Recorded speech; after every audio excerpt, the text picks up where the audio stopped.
لفظ روبوٹ کا خالق کوئی سائنسدان نہیں ہے، مگر آپ کو حیرت ہوگی یہ بات سن کے کہ لفظ روبوٹ کو پہلی دفعہ جس نے استعمال کیا وہ ایک افسانہ نگار تھے اور چیک اوریجن کے تھے، اور ان کا نام تھا کارل کیپک، اور انہوں نے ایک ناول لکھا روزمز یونیورسل روبوٹ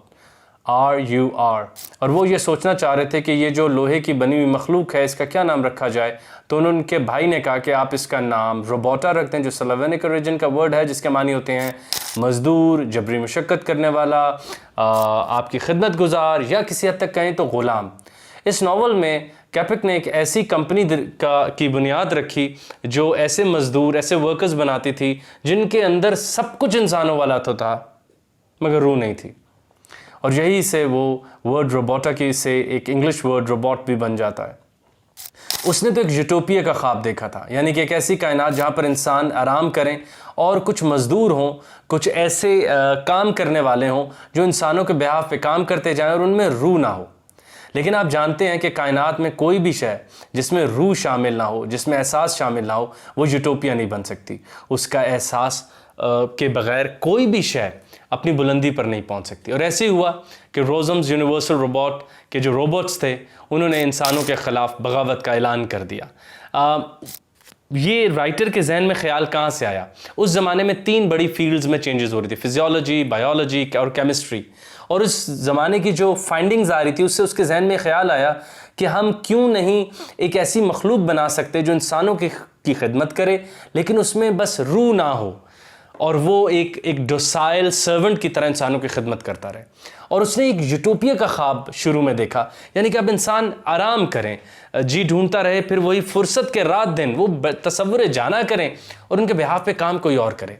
لیکن یہ خواب پورا نہ ہو سکا۔ اس ناول میں آگے جا کے بغاوت کر دیتے ہیں وہ سارے روبوٹس انسانوں کے خلاف۔ آپ کو بہت حیرت ہوگی یہ بات دیکھ کے کہ سائنسز کے آنے کی وجہ سے ایسے کئی ناول لکھے گئے۔ سب سے مشہور جو ہوا وہ فرینکنسٹائن تھا، میری شیلے کا، اور آپ کو یہ بھی بات حیرانی ہوگی کہ گلوانی کے جو وہ ایکسپیریمنٹس تھے جس میں وہ فراگ یا مینڈک کی ٹانگوں میں سے کرنٹ گزارتا تھا اور اس کی ٹانگیں ہل رہی تھی، وہاں سے میری شیلے کے ذہن میں بھی خیال آیا کہ ارے واہ، کوئی ایسی مخلوق ہو سکتی ہے جس میں سے الیکٹریسٹی سے وہ زندہ ہو جائے۔ آپ کو یہ بات بھی بہت حیرانی ہوگی سن کے کہ گلوانی نے ہی اینیمل الیکٹریسٹی ورڈ اور کی بنیاد ڈالی تھی کہ جانوروں کے جسم میں کسی حد تک کوئی نہ کوئی آرگینکلی پہلے سے انرجی موجود ہے اور وہ الیکٹرک نوعیت کی ہے شاید۔ تو کہتے ہیں کہ میری شیلے جب ان ایکسپیریمنٹس کو دیکھ رہی تھیں، ان کے بارے میں جان رہی تھیں، اور اس زمانے میں جب سائنس نئی نئی جنم لے رہی تھی تو ہر کوئی یہ سوچتا تھا کہ ہم لائف کو کیسے ریپلیس کر سکیں۔ کوئی الیکٹریسٹی یوز کرتا تھا، کوئی کیمسٹری یوز کرتا تھا، کوئی بایولوجی کو یوز کر رہا تھا۔ تو میری شیلے نے یہ سوچا کہ کیوں نہ ہم ایسی ایک مخلوق کی بات کریں جو الیکٹریسٹی کی وجہ سے زندہ ہو جائے، اور وہیں سے بنیاد ڈلی فرینکنسٹائن۔ وہ سارے یہ بات ہمیں بتا رہے تھے بار بار کہ انسان بھی روح کے بغیر ایک روبوٹ ہے، انسان بھی اپنی روح کے بغیر ایک شر ہے، انسان بھی احساسات کے بغیر کچھ بھی نہیں ہے، عقل کا ڈھیر ہے، ایک مہنگا کیلکولیٹر ہے جو صرف کیلکولیشنز کر سکتا ہے، ہار نہیں سکتا، وہ اس کائنات کو دیکھ ہی نہیں سکتا جو حقیقی کائنات ہے۔ تو یہاں سے ہم نے آپ کو آج بتایا کہ لفظ روبوٹا جو آج کل بہت عام ہو چکا، آپ جانتے ہیں کہ AI اور کمپیوٹر سائنسز جب ایک حال لینا چاہیں گے، مینیفیسٹ کرنا چاہیں گے، انسانوں کی طرح زندہ رہنا چاہیں گے، تو ان کو ایک جسم درکار ہوگا جو کہ پروگرامیبل میٹر بھی ہو سکتا ہے، یا وہ ایک مادے کی طرف بڑھیں گے جس مادے کو وہ زندہ کر سکیں، تاکہ all knowing artificial intelligence, all knowing chat GPT، all knowing softwares اس طرح جی بھی سکیں۔ اس کے لیے ان کو مادے کی ضرورت ہوگی، اور یہ خواب بہت پہلے دیکھا گیا، اور سب سے پہلے جس نے دیکھا وہ کیرل کیپک ہے۔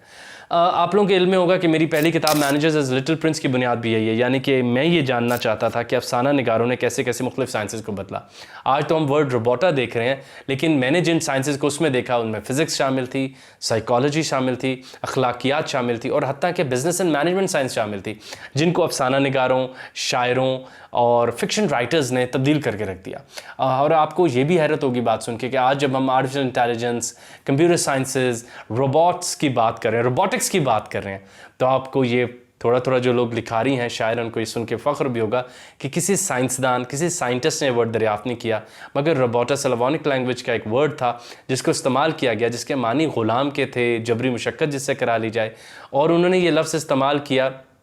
ایک ایسی مخلوق کے لیے جو کمپنی تیار کر رہی تھی تاکہ لوگوں کے کام اب تھوڑے آسان ہو جائیں، اور اس مخلوق میں ہر طرح کی شے شامل تھی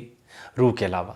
اور وہیں سے لفظ روبوٹ کی بنیاد ڈلی اور روبوٹ لفظ آیا اور پھر کئی فیلڈز نے مل کے روبوٹکس کے کام کو تیز کیا اور آج ہم حیران رہ جاتے ہیں کہ روبوٹک کی فیلڈ کہاں چلی گئی ہے، لیکن ہم کیرل کیپک کو نہیں جانتے جس نے پہلی دفعہ یہ ورڈ کنسیو کیا اور اس کو استعمال کیا۔ ہم شیلے سے متاثر اس طرح نہیں ہوتے کہ اس نے سائنسدانوں کو کیسے ایک بڑی گائیڈ لائن دی کہ ہم الیکٹریسٹی کو استعمال کرتے ہوئے پیرلل مخلوق بنا سکتے ہیں جو ہمارے لیے فائدہ دے سکے، لیکن اگر اس مخلوق کو ہم ہارنس کرنا جانتے ہوں، ہم اس کو ٹیم کرنا جانتے ہوں، ورنہ وہ کوئی نہ کوئی فرینکنسٹائن بن جائے گا۔ تو اگر ہم چاہتے ہیں کہ ہم انسان بھی اپنے آپ کو فرینکنسٹائن سے جدا کریں تو ہمیں دو چیزوں کی بہت عام ضرورت ہے، ایک احساس کہ پانی باہر آئے آنکھوں سے، ایک مسکراہٹ کہ ہم جب کوئی بات سنیں تو کہکہ لگا سکیں، اور تیسری بات کہ ہم ایک روح ہو جو چلی جائے تو ہمارے مادے کے تمام اجزاء پورے ہوں لیکن ہم ہلنا چھوڑ دیں اور پھر اس سے بھی اور لوگوں کو بہت افسوس ہو۔ تو یہی ایک چھوٹی سی بات کے ساتھ پیغام، انسان میں روبوٹ میں بھی بس اتنا ہی فرق ہے جتنا کیرل کیپک بتانا چاہتا تھا، ایک روح کا۔